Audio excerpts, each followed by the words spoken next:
যুবদলের দেশে বিদেশে আমাদের যত নেতাকর্মী আছেন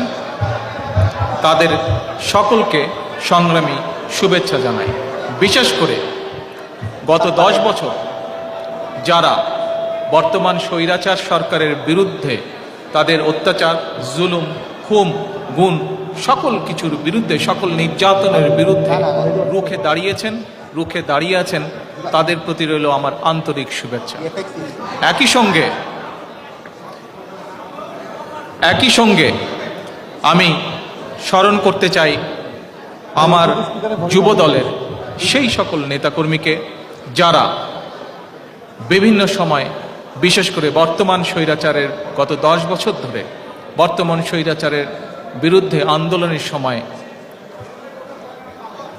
শহীদ হয়েছেন, যারা নির্যাতিত হয়েছেন, পঙ্গুত্ব বরণ করেছেন, জেল জুলুমের শিকার হয়েছেন, তাদের সকলকে আমি শ্রদ্ধাভরে